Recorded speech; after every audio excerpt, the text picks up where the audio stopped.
Assalamualaikum warahmatullahi wabarakatuh. Bagaimana kabarnya hari ini? Alhamdulillah, semoga selalu sehat ya anak-anak.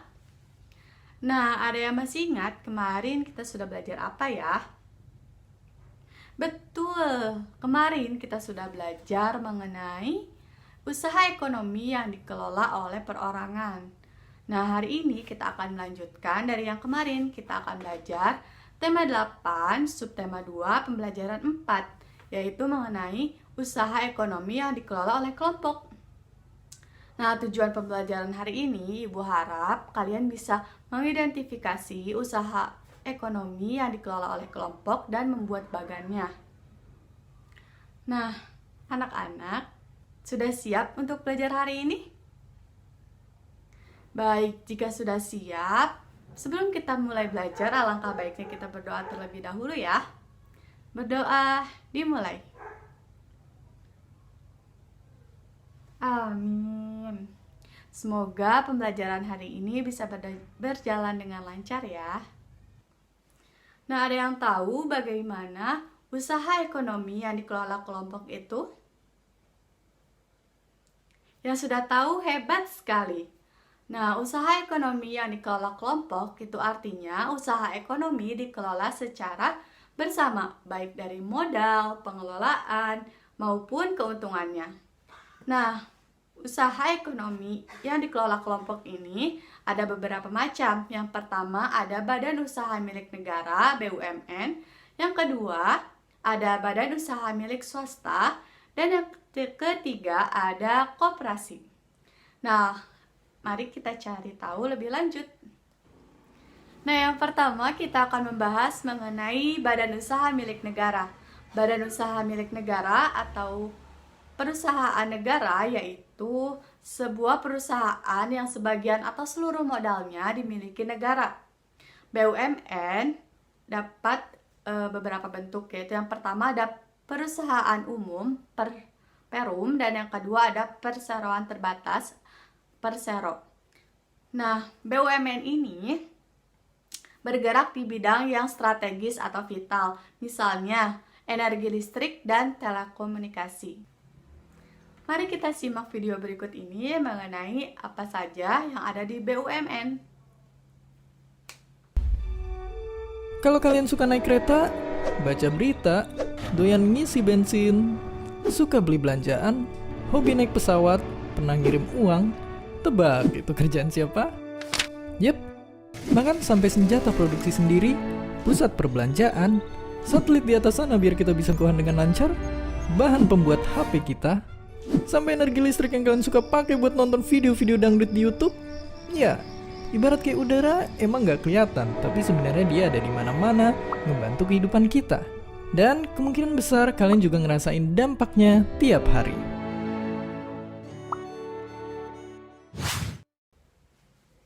Selain BUMN, ada juga badan usaha milik daerah, BUMD.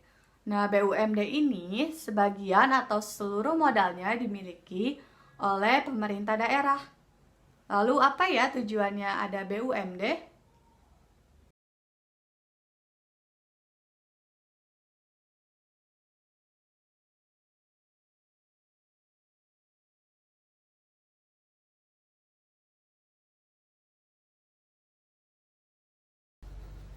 Yang kedua ada badan usaha milik swasta.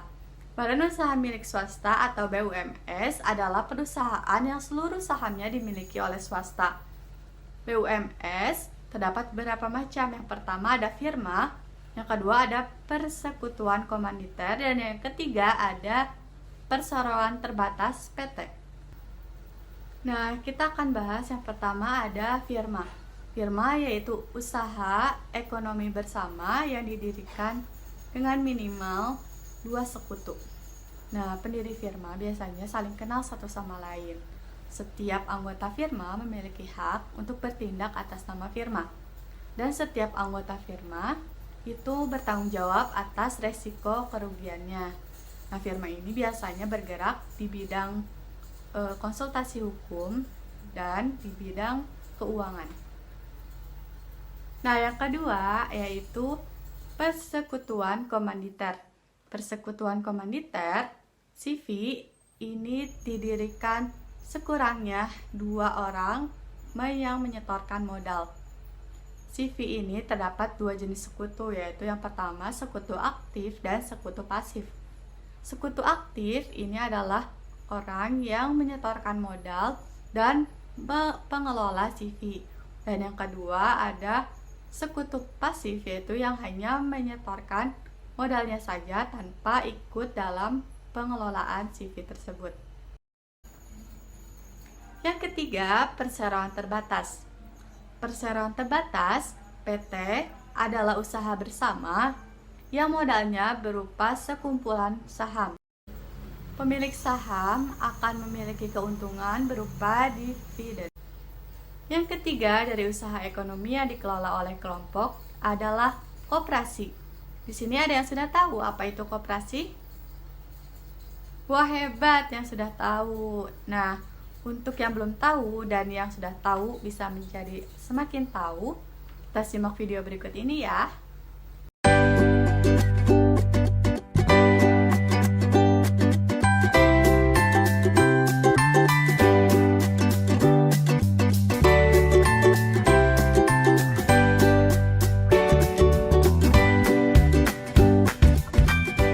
Nak, Ibu mau ke koperasi dulu ya? Ibu ke koperasi melulu. Emang koperasi itu apa, Bu? Koperasi itu adalah sekumpulan orang yang memiliki kepentingan bersama, baik itu ekonomi, sosial, dan budaya. Nah, untuk memenuhi kebutuhan ekonomi anggotanya, maka mereka membentuk sebuah usaha bersama yang bisa juga disebut perusahaan koperasi yang dikendalikan secara bersama pula. Sama nggak, Bu, dengan PT ini, PT itu? Jelas beda, Nak, terutama dari prinsip dan nilai-nilainya. Dan itu berlaku di seluruh dunia, yaitu voluntary and open membership atau sukarela dan terbuka, democratic member control atau anggota mengawasi secara demokrasi, member economic participation atau partisipasi ekonomi anggota, autonomy and independence atau otonom dan independen, education, training and information atau pendidikan, pelatihan, dan informasi, cooperation among cooperatives atau kerjasama antar koperasi, concern for the community atau peduli pada komunitas dan lingkungan. Kemudian nilai-nilainya adalah menolong diri sendiri, bertanggung jawab, demokrasi, persamaan, keadilan, dan solidaritas. Dalam tradisi dari para pendirinya, anggota koperasi percaya pada nilai-nilai etik dari kejujuran, keterbukaan, tanggung jawab sosial, dan peduli sesama. Di Indonesia sama tidak, Bu? Pada intinya sih sama. Sebenarnya prinsip koperasi Indonesia sudah lebih dulu dikonsepkan karena yang ditetapkan ICA atau International Cooperative Alliance pada tahun 1995. Sedangkan Undang-Undang Nomor 25 itu tahun 1992. Simak ya, Nak. 1. Keanggotaan bersifat sukarela dan terbuka. 2. Pengelolaan dilaksanakan secara demokratis.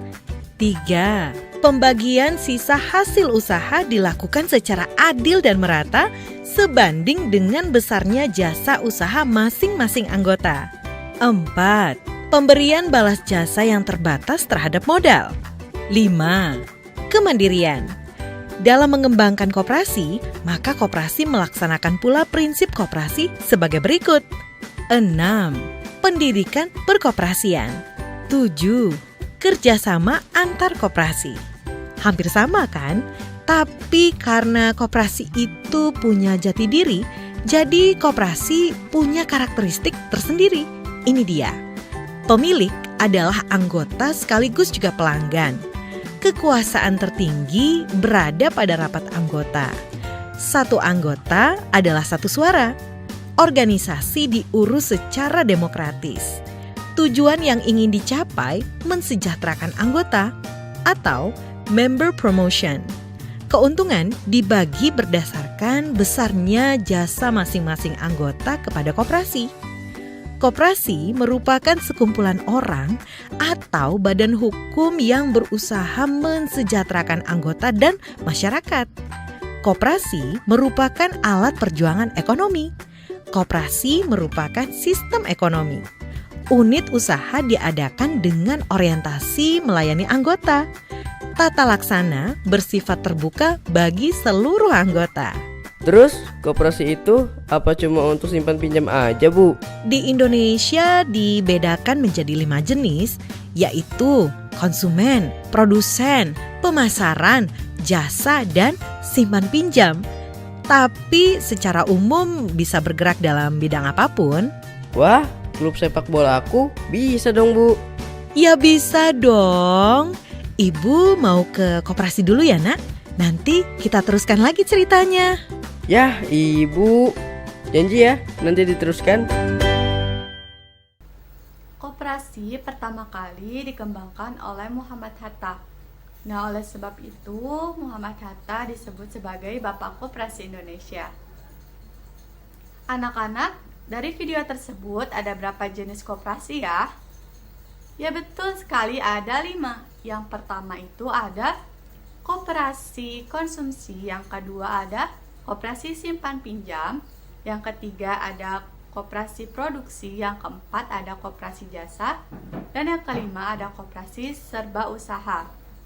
Nah, untuk yang pertama, koperasi konsumsi ini yaitu koperasi yang menyediakan segala kebutuhan sehari-hari kita. Misalnya yang pertama beras atau gula, peralatan rumah, dan kebutuhan sehari-hari. Yang kedua yaitu koperasi simpan pinjam. Nah, koperasi ini menyediakan layanan simpan dan pinjam. Koperasi jenis ini menerima simpanan dari anggota, dan jika uangnya sudah terkumpul, itu menyediakan layanan meminjamkan uang kepada anggota. Yang ketiga ada koperasi produsen. Koperasi produsen adalah koperasi yang menyediakan bahan baku produsen dan menyalurkan hasilnya. Nah, anggotanya biasanya terdiri dari produsen atau pengusaha. Yang keempat yaitu koperasi jasa. Koperasi jasa ini menyediakan layanan berupa jasa tertentu bagi anggotanya. Yang terakhir ada koperasi serba usaha. Koperasi serba usaha ini mengelola berbagai usaha, misalnya simpan pinjam, konsumsi, lalu jasa. Nah, contoh dari koperasi serba usaha ini yaitu KUD, Koperasi Unit Desa. Nah, dari penjelasan yang Ibu sudah jelaskan tadi, apakah ada yang ingin ditanyakan? Nah, jika ada yang ingin ditanyakan, boleh ya melalui chat WhatsApp atau di grup WA-nya ya. Nah, untuk itu Ibu akan memberikan tugas, yaitu kalian membuat bagan atau peta konsep mengenai usaha ekonomi yang dikelola secara kelompok. Nah, anak-anak, mari kita ulas lagi ya. Kesimpulan pembelajaran hari ini yaitu usaha ekonomi yang dikelola secara berkelompok itu ada 3. Yaitu yang pertama, badan usaha milik negara. BUMN ini sebagian atau seluruh modal perusahaannya dimiliki oleh negara. Dan terdapat 2 bentuk, yaitu perusahaan umum, Perum, dan yang kedua ada perseroan terbatas. Nah, lalu jenis usaha ekonomi yang dikelola secara berkelompok itu ada yang kedua ada badan usaha milik swasta. BUMS ini perusahaan yang seluruh sahamnya dimiliki oleh swasta. BUMS ini terdapat 3 jenis. Yang pertama ada firma, yang kedua ada persekutuan komaniter, yang ketiga ada perseroan terbatas. Dan yang terakhir ada koperasi. Nah, koperasi ini ada 5 jenis. Yaitu yang pertama ada koperasi konsumsi, yang kedua ada koperasi simpan pinjam, yang ketiga ada koperasi produksi, yang keempat ada koperasi jasa, dan yang terakhir ada koperasi serba usaha. Nah, anak-anak, untuk hari ini ada soal yang sudah Ibu kirimkan. di Google Classroom ya. Kalian bisa cek mengenai pembelajaran hari ini. Sekian pembelajaran hari ini. Semoga pembelajaran hari ini menyenangkan ya. Sampai berjumpa pada pembelajaran selanjutnya. Tetap semangat dan jaga kesehatan. Wassalamualaikum warahmatullahi wabarakatuh.